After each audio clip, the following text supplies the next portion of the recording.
exactly. I mean, there's a reason there's like a lot of Thiel Fellows who work on like longevity, right? It's like there are a lot of them who became aware of mortality at a very young age. And then that is what gives you also a warped sense of like time and like you must do it now. Hello, everybody. This is another episode of the off-topic video interview series. Today, I'm here in San Francisco with Sara. Sara, thank you for having us over, and thank you for agreeing to this interview. Yeah, thanks for coming over all the way from Japan. Yeah, you've been to Japan a bunch of times before. Yes. We've met up, actually, I feel like multiple times a year. That's true. SF, Tokyo, New York. That's right. Yeah. We haven't met in LA yet. That's true. Yeah, but I don't know how often you go back there. I was actually there this past weekend. Okay. Yeah. So I'm like Schrodinger's cat. You don't know where I might yeah. be. I always message you thinking you might be you're in one of those places. Yeah, so, exactly. No, very cool. We met a few years ago, and I think one of my first impressions of you was incredibly smart, incredibly talented.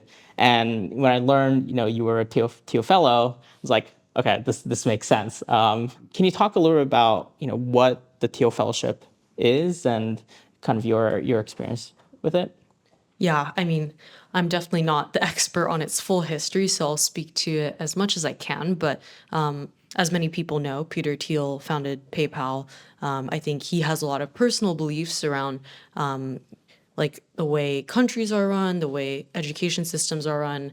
And I think he's been known as like a libertarian. And in a lot of ways, like the education system is very rigid and unnecessarily bureaucratic. And it kind of like the way that education is structured definitely stifles a lot of young people's growth and potential. And so, for one, it's like, I mean, I've always questioned why is school, why is high school 4 years? Why is college 4 years? Like this modern system, I actually don't know how long it's been around, but by the time I was like 14 or 15, I kind of figured that I found coding. I knew I loved it. I figured why would I need to go to school to just like learn more of this like thing or like choose another major arbitrarily. And so I'd heard of the fellowship probably through one of these news outlets. And at the same time I was tweeting and I think I met some Thiel Fellows online. And then at one point, the Thiel Fellowship director, she reached out to me. And so I kind of through a lot of means, heard about it, interacted with people in the community, and then went out for one of the summits. So the summit is basically like an interview day.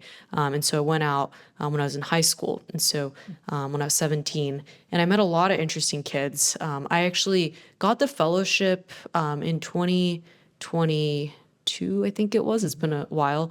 But I'd done my first sort of summit many years before that because I'd actually decided I still wanted to see what college was like get a taste of it. But I would say, the fellowship itself, I can speak more to it. It's just like a very fluid thing, just given that we just don't believe in a lot of these unnecessary structures. Got it. We'll get to kind of the college kind of like that side of things. But in terms of you mentioned the summit and almost it was like an interview kind of process. Like what actually is the summit and were you there many times before you got accepted, or is it just the once?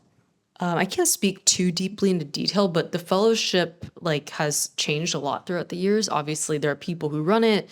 The way it's run has changed, and so I only my interview process when I actually got the fellowship was mostly virtual because it was the pandemic days. Right. Yeah. Got it. And then how did the director kind of find you? Was it through kind of your interactions with these other Thiel Fellows, or yeah? I think for the most part, at least. Maybe nowadays it's a bit different because there are a lot of 15 and 16-year-olds and 18-year-olds tweeting, getting VC funding, doing YC. But when I first got into the ecosystem, you would generally know everyone else who was sub 22 and doing interesting stuff. There are definitely exceptions. I remember when I was at the summit, there was this one person who was very paranoid about being online. They were, of course, a security, or I think they were a security founder. And maybe there's a few crypto founders, but those types of people you could not find online. But even then, there were a lot of people who kind of knew of them vaguely, even if you couldn't Google them. And obviously the Thiel Fellowship is a pretty global thing, right? So, you have people from all over, and I think, they actually go out and find a lot of people in different countries as well. And what's kind of the diversity as far as you kind of know it, in terms of like are there a lot of different people from a lot of different countries, or is it pretty segmented in the US? Yeah, so if you look at the lists they do every year of the fellows, there's quite a bit of diversity of where people are from. But I think generally, for better or worse, everyone ends up in SF or New York or Austin or wherever. But for software companies, at least, they end up being here. I know they've accepted fellows in recent years who managed to stay out in, say, like Europe or in LATAM. But generally, it's diverse, but everyone's building around Silicon Valley. It's interesting because I think Tyler Cohen talks about this as well, where he says talent is everywhere, but it often gets like accumulated in one area, in like very specific areas, and I guess the Thiel Fellowship is very representative of that. Um, you know, are there any conditions in terms of, obviously, you receive grant money out of this? Is there any conditions out of that? The probably the most famous one being you have to drop out of college, or but is that a real condition? And are there any other conditions with the program? Yeah, I mean, probably don't go to jail. I think Yeah. that's been followed so far. But I think most people have already dropped out. Like I'd been dropped out for 3 years by the time I got the fellowship. So Oh, no one is interesting. actually, yeah, like generally it's not super hard to like make that call.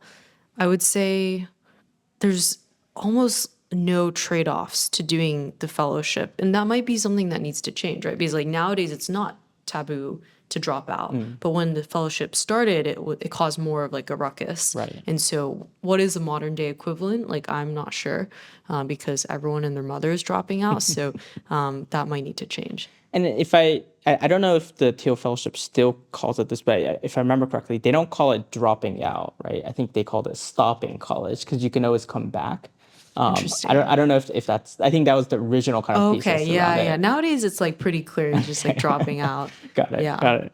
And I have at least heard from, from Twitter and all these things, about like their like monthly dinners, support calls, annual retreats, like, and I'm assuming a lot of those are kind of optional, and but yeah, like what kind of support does the Teal Fellowship provide? It's generally very unstructured. I would say like there's like a WhatsApp group with all Mm, the fellows. I think there are people who are not in there. mhm. Even within a teal class, like you don't even necessarily know everyone else. Mm, So yeah, there's no like concept of like a cohort like YC or like this interesting. education system. Like we are not forced to sit through anything. Got it. That was actually going to be my next question, was like, is there any kind of impact, or like, is there any difference, with being in like a very specific cohort, right? Because it is in batches. But I guess from your answer, there isn't, like, maybe you have a relationship with some of the folks there, but maybe you don't. Yeah, different cohorts. I think the first cohort, they're close. Mm, Recent ones are close because they've had retreats, but it varies a lot. got it. Um, and then let's talk a little bit about what you said at the beginning. You said, when you I think after graduating like middle school, starting to get into high school, maybe college, like you're kind of starting to question kind of the value of the college program, which obviously there are benefits to it. But what kind of made you question, like, why should it be 4 years? Or yeah, like what was there any like beginning to that? Like, I think yeah, it's a great question of when I started thinking about it. It probably wormed its way into my mind when I started hacking on stuff mhm, like when I was 15, and people in open source, there's a lot of characters. I met a lot of people who just left high school, and so it just didn't feel like it felt pretty common to just ask yourself like, why am I still here? mhm. Get out of the like bureaucracy, have a better life. Like it just all felt very. It's like when you're in the system, maybe you don't question it, but I think once you've had like like I just had a lot of fun building stuff, working for companies. Like I actually skipped school a lot, so I barely was like integrated socially, and so it didn't feel like it made much sense. And yeah, 4 years is just a very long time. Yeah, but I'm assuming you got quite a bit of pushback, whether it's from family, maybe friends as well. Yeah, I think, well, I personally at the time, I, didn't really consult with friends about leaving school. Most of my friends were dropouts actually that I met online. And then my parents, like they immigrated to the country and like they obviously are smart people, but I didn't really trust them for life advice. And so I kind of left school and now we can joke about it, but like at the time we just like didn't talk, like we didn't talk for like a year or two. I kind of Wow. had a bad relationship in some ways. And now we joke that like I just informed them and then disappeared. Was there a moment when they kind of came back around to it? Was it like when you started kind of build like you graduated YC, you went to all these you raised quite a bit of capital as well. Like, was there any kind of specific moment, or does it kind of like gradually? Yeah, I wish there was like a movie like moment, right? But it's kind of just gradually Yeah. like me being able to say I was like, because basically I didn't want to go home for a long time, right? It was very uncomfortable. And Right. then like I started going home because I felt bad, right? And like, raised in like an Asian family, you have this sense of filial piety. And so I would just go back maybe once a quarter and it would just like for the first few visits, like I couldn't say anything about college without triggering them Right. about like anything. Because like even if I talked about people my age, they would just like get triggered because they're like, oh, we could have such a like a normal, like we could have friends through your friends, like which makes no sense. I don't think they actually would have made friends through other parents, but yeah, felt they as immigrants, I think they put a lot of their dreams Right. in me, and I'd gotten into this amazing school. Right. And I was always like, I save you guys a lot of money. Like, don't you think that's amazing? But I think the worst part for them was not being able to like see the graduation. Yeah. Yeah. So that was probably tough. And then after my would-be graduation date, I think the feelings started to fade. Well, I think it was really interesting because when the Thiel Fellowship first started, there's immediate backlash, right? As often with things that Peter does, including a lot of folks from higher education programs, who said like this is not great for college students, or this is not great for the average person, which is probably actually true. But I remember there's a 60-minute segment on the Thiel Fellowship, and they talked about some of the bad cases, right? The failures, and there's one they talked about. The startup name was Airy Labs, and I think it was in the first batch, and it shut down like a year or two after the Thiel Fellowship program, and then so I took a look at who it was, and it was Andrew Su, who now is the CTO and co-founder of Speakia, and he's done incredibly well, right? So I think like one of the really interesting things that I think a lot of people fail to kind of think about with the Thiel Fellowship program is it's giving you a lot of freedom to do a lot of different things, perhaps fail in them, but also like that's part of life, right? And can you speak a little bit to the ability to be able to be free and kind of do different things and have agency, right? Instead of having this set path in college. Yeah, I think that like at the time, the money that Teal Fellowship gave was like it helped people unlock like 2 years of freedom to explore. These days, venture capitalists kind of give that. Right. But yeah, the notion of like leaving the confines of school is, I think, like leaving that bubble of thinking there's like pros and cons. I think there's a bubble here in SF as well, and Sure. like there's definitely notions of like what is worthwhile to work on, right? These days, some form of like, I mean, actually, an example I think which is better is like there's lots of like dev tools, like way more dev tools companies being started than there probably need to be dev tools Right. because there's so many developers around us here, and there's probably many problems that we're like not thinking of. So like, yeah, I would say to answer your question, I think leaving school, letting yourself develop without those confines is like a great thing if you're suited for it. Like there are definitely cases where 17, 18-year-old probably should get some like socialization. Like that's actually why I went to college for 1 year, because I was like, I should just see what the system looks like versus opt out completely and like never see what the inside looks like. Right. And I think it's important to understand college isn't just an education product, right? It's all these different things, as you mentioned. It's a social product. It's all these different things combined together, and that's what makes a college experience a college experience. So, and I want to the one of the points I really want to kind of get your thoughts and feedback, and I think you partially answered it, is that this idea of providing capital without any restraints beyond dropping out. I just thought that was really interesting because I remember like Patrick Carlson from Stripe talking about how in the scientific community that often isn't the case, where people get research funding, but it's on a very specific subject and they're not allowed to kind of pivot.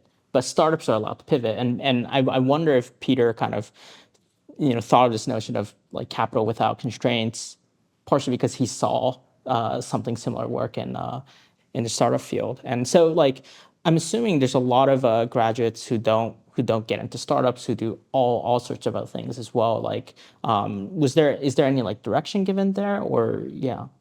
Yeah, there's no direction. So that could also be perceived negatively because I think there are types of founders who are more, say, like mercenary. It's like give them a market and a good time and like a strategy of sorts, and they can enter it and like crush with like some sort of vertical SaaS company. And if they like don't find it, maybe they're just like wandering the desert for a while. But I do think the nice part about the freedom to say like pivot is, especially when you're starting younger, there's so much to learn about yourself. The process of building a company allows for discovery. And so you might learn that the market you're pursuing is not a good fit for yourself due to maybe the way you prefer doing go-to-market, which is like marketing versus sales-led. Right. And so a lot of those types of things, I think it's pretty important to not have a certain pressure to stick it through with something. Like just because you started with some idea doesn't mean now there's this like sunk cost and you have to see it to the end. Got it. And then from your experience, kind of looking at the programs throughout the past few years, has the program gotten like bigger? Is it like around the same size? Still 20 people per year. Yeah. Okay. So, and I'm assuming that's very purposefully done. I think it was originally just 20 under 20. That's right. That's right. Maybe they should do 15 under 15 now. So obviously the program has incredible graduates, and some of them obviously most recently Dylan from Figma IPO'd, but founders of Macor. I think one of the really interesting things that I wanted to get your thoughts around was Peter Thiel. Obviously, he's not the one who decides everything with the Thiel Fellowship program, but like if you look at his track record, right? PayPal Mafia, the Palantir Mafia now, and the Thiel Fellowship, he seems to have some sort of superpower in terms of picking people. What do you think that superpower is? Yeah, honestly, I haven't been able to spend like much time with him. I wish I could. But I think it's probably like he has a certain taste in people. And then, like, because he has such a specific taste in people, those people also help select. It's like very like network based, right? And then almost like there's this cult building aspect to it that has compounded over decades. So it's not like, this happened overnight. He probably has been very thoughtful about it. I think he actually studies like religion quite a bit, and I think you can learn a lot from that, like why people believe in these things, like why they feel a connection, and how cults like are built, right? Yeah.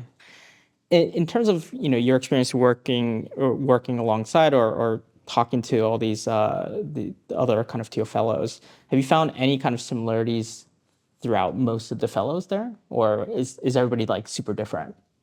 Yeah, besides a disdain for bureaucracy, I think like generally when you catch people at a young age who are doing unconventional things, they tend to have broken dopamine systems. Like that's probably one thing actually. It's like